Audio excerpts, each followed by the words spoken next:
Health insurance 3 lakh का हो या 30 लाख का, ऐसी कौन सी जानकारी है जो हम सबको ध्यान में रखनी चाहिए before buying a health insurance. आज ये सब्जेक्ट बहुत ही क्रिटिकल है और हम सबको इसके बारे में पता होना चाहिए। तो ये वीडियो उन हेल्थ इंश्योरेंस एडवाइजर्स के लिए और ऐसे बायर्स के लिए जो फर्स्ट टाइम मार्केट में आते हैं और एक हेल्थ इंश्योरेंस का कवर अपने लिए या फैमिली के लिए लेना चाहते हैं। तो कौन कौन सी ऐसी बातें हैं, let's discuss in the video.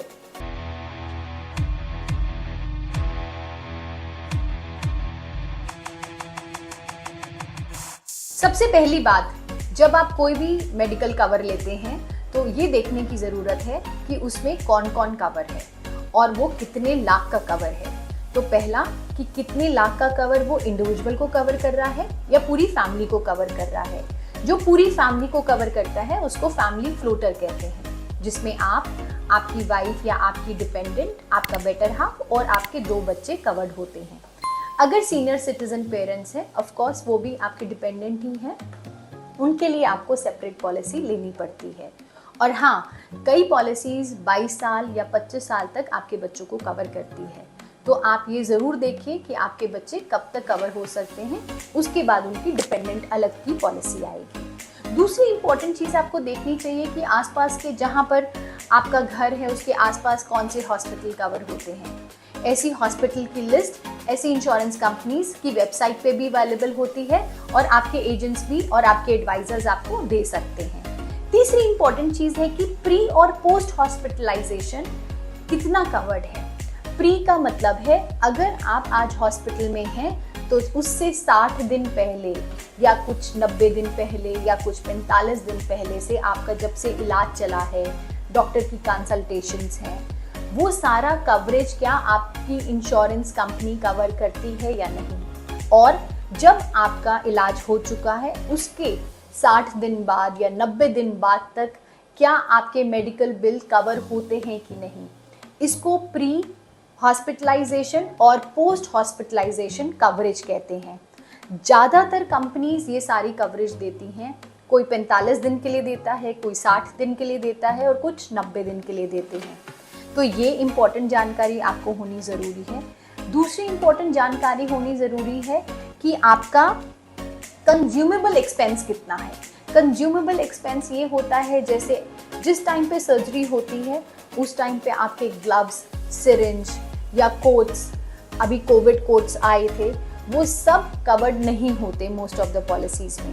तो आपको ये पता होना चाहिए कि ऐसा तो नहीं जब आपके इंश्योरेंस कवरेज में ये कवर्ड नहीं है तो आपको इसका अलग से एक्सपेंस बेयर करना पड़ता है। तो आपको इसकी भी जानकारी ज़रूरी है कि आपकी कौन सी इंश्योरेंस कंपनी ये सारे कंज्यूमेबल एक्सपेंस कवर करती है। तीसरी इंपॉर्टेंट जानकारी ये भी है कि आपकी कवरेज बच्चों की कितनी उम्र तक है। अगर आपका बच्चा 24 साल का या 25 साल का है तो क्या आपकी इंश्योरेंस कंपनी उसका प्रीमियम बढ़ाएगी या अलग से उसके लिए कवरेज लेना ज़रूरी है। तो आपको ये भी ध्यान में रखना पड़ेगा। मेजर के बाद most of the companies cover करती हैं जब 18 साल का बच्चा हो जाता है, पर 24 या 25 साल तक आपको उसको देखना पड़ता है कि कौन सी कंपनी कौन कौन से टाइम पे उसको आपकी पॉलिसी से एग्जिट कर सकती है। तीसरा इंपॉर्टेंट चीज़ है कि अगर आपकी को पेमेंट लिमिट है।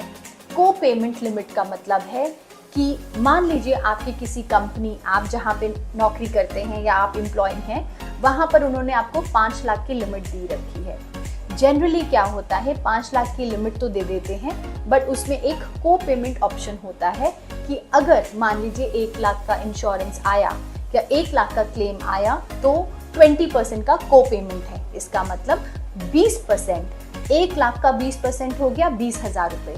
20,000 आपको देना है और 80,000 जो भी मेडिकल एक्सपेंस आया वो आपकी कंपनी बेयर करेगी। तो ये भी ध्यान में रखने की ज़रूरत है कि को पेमेंट आपके इंश्योरेंस कवर है, आपकी कंपनी दे रही है या प्योर 100% कवरेज दे रही है। मोस्ट ऑफ द को पेमेंट्स सीनियर सिटीजन पॉलिसीज़ में होती है। 60 साल के बाद क्योंकि प्रोबेबिलिटी ऑफ मेडिकल एक्सपेंस बढ़ जाता है तो ज़्यादातर कंपनीज को पेमेंट लगा देती हैं कि अगर कल को वो हॉस्पिटलाइज होते हैं और बिल आता है तो 20%, 25%, 30%, 40% तक के को पेमेंट चार्जेस आपकी पॉलिसी में लग जाते हैं। तो जब भी आप कोई पॉलिसी ले रहे हैं, चाहे वो अपने लिए या अपने परिवार के लिए, अपने पेरेंट्स के लिए ले रहे हैं, बुजुर्गों के लिए ले रहे हैं, ये ध्यान में ज़रूर रखिए।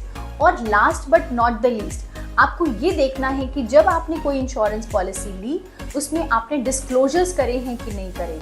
अगर आप डायबिटिक हैं, ब्लड प्रेशर की दवाई खाते हैं या ऐसे कोई भी सिम्टम्स हैं जो कि डिस्क्लोज होने ज़रूरी हैं, तो आप प्लीज़ कीजिए, क्योंकि जब क्लेम आता है तो इंश्योरेंस कंपनीज के पास राइट होता है कि वो डिनाई कर देंगे, क्योंकि at the time of policy buying आपने उनको ये डिस्क्लोजर्स नहीं करे थे।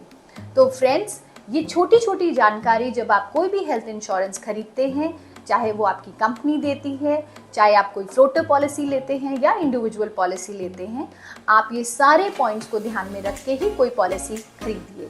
और ऐसी कोई जानकारी या कोई भी कवरेज या कोई भी इंश्योरेंस लेने के लिए आप हमें भी संपर्क कर सकते हैं। So thank you friends for following us and commenting us on what video you want. Thank you very much.